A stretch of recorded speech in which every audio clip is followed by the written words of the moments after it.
CM Dhami जी इस्तीफा कब देंगे? क्योंकि उनके राज्य में, उनके स्टेट में अगर अचानक से एक लड़का एक लड़की की मौत होती है या फिर यूं कहे कि मार दिया जाता है तो उसकी जिम्मेदारी क्यों नहीं ली जाती है, जवाबदेही क्यों नहीं ली जाती है? दिन दहाड़े जो है खुलेआम गुंडे माफिया जो बौरा रहे हैं, चाहे वो किसी भी दल के हो, किसी भी संगठन के हो, उसको आखिर कंट्रोल क्यों नहीं किया जा रहा है? उसके पीछे का जो ताकत बल है आखिर वो कौन है? अपेक्षा जी मेरे साथ मौजूद है। सबसे पहले तो हम एंजल पे ही बात करते हैं।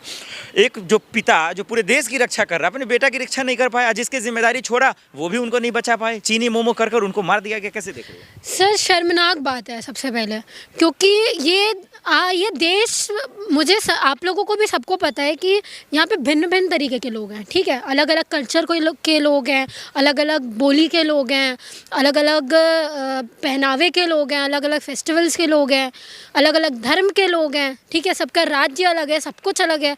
और हमारी ताकत सबसे बड़ी यही है कि हम लोग डाइवर्सिटी होने के बावजूद भी यूनाइट है।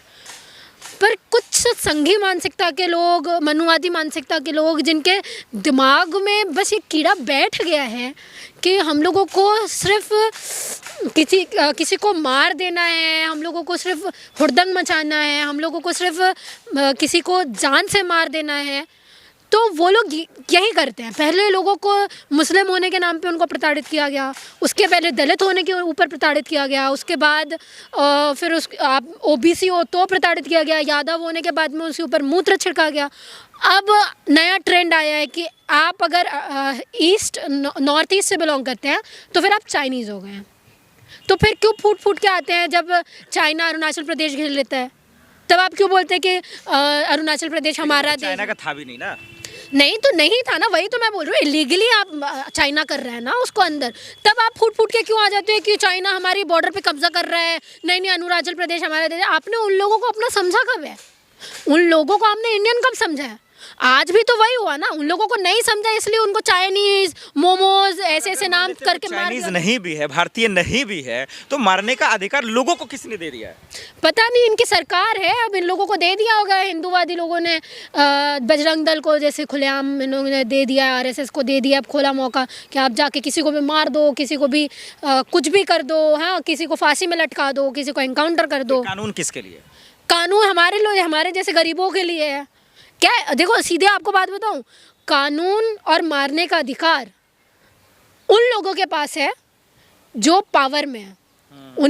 वो अगर गद्दी में बैठ जाएंगे ना सर, तो उनके लिए मर्डर माफ़, उनके लिए कानून माफ़, उनके लिए कुछ भी माफ़। पूरा कानून आपके लिए पलट दिया जाएगा। जो आपने सेंगर के मुद्दे पे देख लिया कि रेप के पॉस्को केस में भी आपके लिए पूरा लॉ पलट दिया जाएगा, आपके लिए पूरी सेंट्रल गवर्नमेंट आ जाएगी, आपके लिए पूरी यूपी गवर्नमेंट आ जाएगी।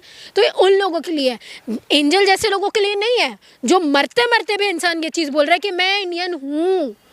तो आप समझिए उसके अंदर आग से ज़्यादा भारतीयता है, जो मरते मरते भी अपनी आखिरी सांस में भी ये बोल रहा है कि मैं भारतीय हूँ। तो मतलब आपसे ज़्यादा, और यही लोग हैं ना बॉर्डर में आप लोगों के लिए, यही लोग लड़ते हैं। इनके पिता बॉर्डर में ही है। वही तो मैं बोल रही हूँ, यही लोग हैं जो बॉर्डर में आप लोगों के लिए लड़ते हैं। यही लोग हैं जो आपको सेफ महसूस करवाने के लिए अपनी जान की आहुति दे देते हैं कि हमको मार दिया जाए।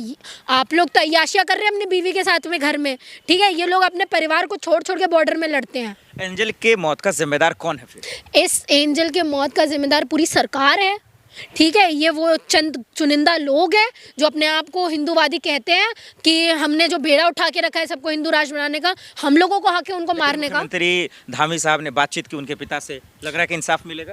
क्या हो गया उससे बातचीत करने से? बातचीत करने से न्याय मिलता है? बातचीत करने से क्या हो जाता है सर?